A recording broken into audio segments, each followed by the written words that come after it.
ಇವತ್ತು ಅಂಗಾರಕನ ಜಯಂತಿ ಅಂತ ಹೇಳ್ತಿದ್ರಿ. ಹಾಗೆ ಅಂಗಾರಕನ ಒಂದು ದೋಷ ಪರಿಹಾರ ಮಾಡ್ಕೊಳ್ಳಿಕ್ಕೆ ಮನೆಯಲ್ಲಿ ಅಕ್ವೇರಿಯಂ ಬಹಳ ಉಪಯುಕ್ತ ಅಂತ ಕೂಡ ತಿಳಿಸ್ತಾ ಇದ್ರಿ. ಹಾಗೆ ನೈವೇದ್ಯಕ್ಕೆ ಸ್ವಲ್ಪ ಹುಳಿ ಪದಾರ್ಥವನ್ನ ಇಡಿ ಅಂತ ಕೂಡ ತಿಳಿಸ್ಕೊಡ್ತಾ ಇದ್ರಿ. ಮಾತುಕತೆ ಮುಂದುವರ್ಸೋಣವಾ? ಖಂಡಿತ. ನೋಡಿ, ಇವತ್ತು ಅಂಗಾರಕ ಜಯಂತಿ ವಿಚಾರ ಮಾತಾಡ್ತಾ ಇದ್ವಿ.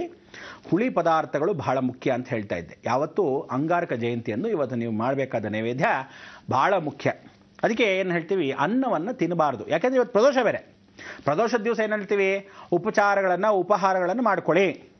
ಫಲಹಾರ ಅಂದ್ಬಿಡ್ತಾರೆ. ಫಲಹಾರ ಅಂದರೆ ಏನು ಅಂದರೆ ಹಣ್ಣು ಹಂಪಲ ಮಾತ್ರ. ಉಪಹಾರ ಅಂದರೆ ತಿಂಡಿ ತೀರ್ಥ ಮಾತ್ರ. ಅದಕ್ಕೆ ತಿಂಡಿ ಅಂದರೆ ಏನು ಮಾಡಬೇಕು, ಗೋಧಿಯಲ್ಲಿ ಮಾಡಿರ್ತಕ್ಕಂಥ ರವೆ ಆ ರೀತಿಯಾದ ಏನಾದರೂ ತಿನ್ಬೋದು. ಅವಲಕ್ಕಿಯನ್ನು ತಿನ್ನಬಹುದು. ಅವಲಕ್ಕಿನೂ ಅಕ್ಕಿಯಲ್ಲಿ ಮಾಡೋದೇ, ಆದರೂ ಅವಲಕ್ಕಿ ಭಿನ್ನವಾಗಿರೋದನ್ನು ಮಾಡ್ಕೋಬೋದು ಅಂತ ಹೇಳುತ್ತೆ. ಈ ರೀತಿ ಮಾಡ್ಕೊಳ್ಳೋದು.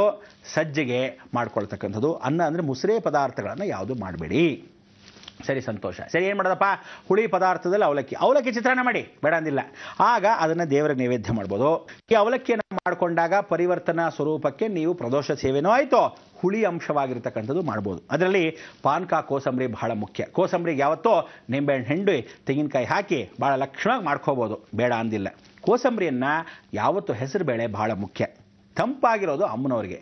ಆ ಕುಜ ಪೂಜೆ ಮಾಡೋದು ಯಾರು ಅಂದರೆ ಸುಬ್ರಹ್ಮಣ್ಯನ, ದುರ್ಗೇನ ಅಂದರೆ ಅಮ್ಮನವ್ರನ್ನ, ನರಸಿಂಹಸ್ವಾಮಿನ. ಇವ್ರು ಮೂರೇ ಜನ ತಡೆಯೋದು ಅಂಗಾರಕನ್ನ. ಯಾವ ಕಾಲಕ್ಕೂ ರುದ್ರ ಸ್ವರೂಪವಾಗಿರ್ತಕ್ಕಂಥ ಇವ್ರು ಮೂರು ಜನ ಬೆಳಗ್ಗೆ, ಮಧ್ಯಾಹ್ನ, ಸಾಯಂಕಾಲದಲ್ಲಿ, ಪ್ರಾತಃ ಕಾಲದಲ್ಲಿ ನಮಸ್ಕಾರ ಮಾಡ್ಕೊಳ್ಳೋದು.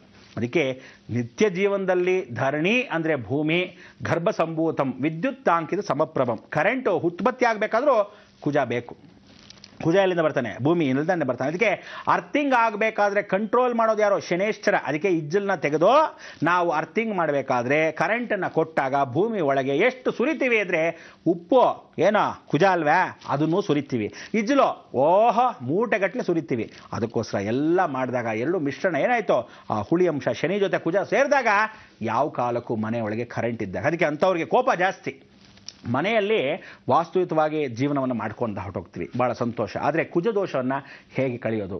ನಾವು ಹೇಳಿದ ಹಾಗೆ ಈ ಸುಬ್ರಹ್ಮಣ್ಯನ 16 ವರ್ಷಗಳ ಕಾಲ ಅಂದರೆ 16 ತಿಂಗಳ ಕಾಲ ನಾವೇನಂತೀವಿ ಅಮ್ಮನವ್ರನ್ನ ಸ್ಮರಣೆ ಮಾಡ್ಕೊಳ್ಳೋದು. 11 ತಿಂಗಳ ಕಾಲ ಸಾಕ್ಷಾತ್ ಸುಬ್ರಹ್ಮಣ್ಯ. ಎಷ್ಟೋ ವರ್ಷಗಳಾಗೋಗುತ್ತೆ ಇದನ್ನೆಲ್ಲ ಸೇರಿಸ್ತಾ ಹೋದರೆ. 18 ತಿಂಗಳ ಕಾಲ ನರಸಿಂಹಸ್ವಾಮಿ. ಒಂದು ಮಂಡಲವನ್ನು ಮಾಡಬೇಕಾದ್ರೆ ನೀವೇನು ಮಾಡಬೇಕು, ಮನೆ ಒಳಗೆ ತಿಳ್ಕೊಳ್ಳಿ, ಈ ಮಂಗಳವಾರ ಹೋಗ್ತೀರ. ಮಂಗಳವಾರ ಹೋದ ತಕ್ಷಣ ಸುಬ್ರಹ್ಮಣ್ಯ ನಮಸ್ಕಾರ, ಸುಬ್ರಹ್ಮಣ್ಯ ನಮಸ್ಕಾರ ಮಾಡ್ಕೊಂಡು ಬರ್ತೀರಾ. ನೆಕ್ಸ್ಟ್ ಮಂಗಳವಾರ ಹೋಗ್ತೀರಾ, ಆವಾಗಲೂ ನಮಸ್ಕಾರ ಮಾಡ್ಕೊಳ್ಳೋದು. ಅದಕ್ಕೆ ನೆಕ್ಸ್ಟ್ ಮಂಗಳವಾರ ಹೋಗ್ತೀರಾ, ಅದಕ್ಕೂ ನಮಸ್ಕಾರ ಮಾಡೋದು.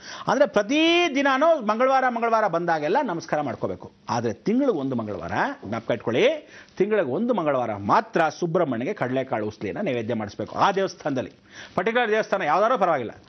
ಮಧ್ಯಾಹ್ನದಲ್ಲಿ ಇದೇ ಸುಬ್ರಹ್ಮಣ್ಯ ಆದ ತಕ್ಷಣ ನಮಸ್ಕಾರ ಮಾಡ್ಕೊಳ್ಳೋಕ್ಕೆ ಎಲ್ಲಿ ಹೋಗ್ತೀವಿ, ಚೌಡೇಶ್ವರ ನಮಸ್ಕಾರ ಮಾಡ್ಕೊಂಡು ಬರ್ತೀವಿ.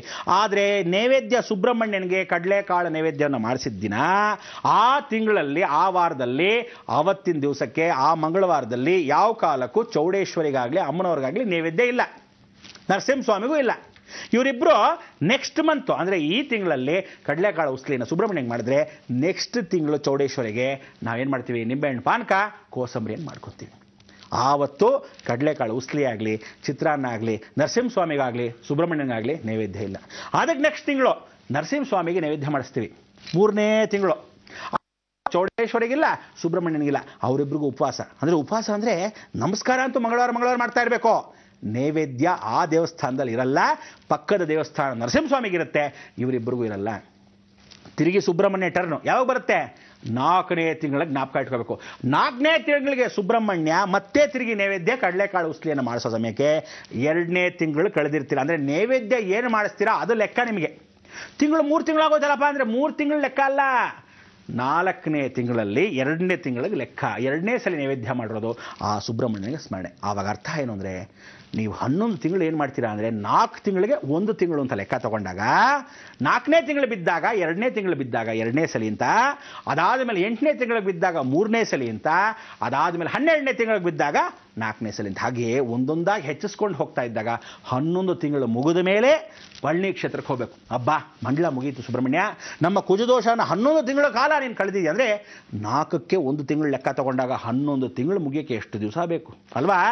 ಆಗ ಹೋಗಿ ಪಳನಿ ಕ್ಷೇತ್ರದಲ್ಲಿ ಸುಬ್ರಹ್ಮಣ್ಯ ಕೆಳಗಡೆ ಬುಧ ಕೂತಿಯಾನೆ, ಮೇಲ್ಗಡೆ ಒಂಟಿಯಾಗಿ ಕೂತಿದ್ಯಾ, ಭಾಳ ಸಂತೋಷ. ಅಂಗಾರಕನ ದೋಷವನ್ನು ಪರಿವರ್ತನೆ ಮಾಡೋಕ್ಕೆ ಇವತ್ತು ನಾನು ಬಂಗಾರದ ತೇರನ್ನು ಎಳೆಯಕ್ಕೆ ಬಂದಿದ್ದೀನಿ ಅಂತ ಹೇಳಿ ಮಂಗಳವಾರ ದಿವಸ ಬಂಗಾರದ ತೇರನ್ನು ಎಳೆದು ಅವನಿಗೆ ಸೇವೆಯನ್ನು ಮಾಡೋಕ್ಕೆ ಹಸಿರು ಹಸಿರು ಬಟ್ಟೆಯನ್ನು ಕೊಟ್ಟು ಭಾಳ ಸಂತೋಷ ಅಂತ ಕಡಲೆಕಾಳು ಉಸ್ಲಿ ಎಲ್ಲಿ ಮಾಡಿ ಎಲ್ಲರಿಗೂ ನೈವೇದ್ಯವನ್ನು ಹಂಚಿ ಅವನಿಗೆ ಕಡಲೆ ಹೂವಿನ ಹಾರ ಹಾಕಿ ಮರ್ಗ ದವನವನ್ನು ಕೊಟ್ಟು ಸಾಷ್ಟಾಂಗ ನಮಸ್ಕಾರವನ್ನು ಮಾಡಿ ಮಂಡಲವನ್ನು ಮುಗಿಸೋದು.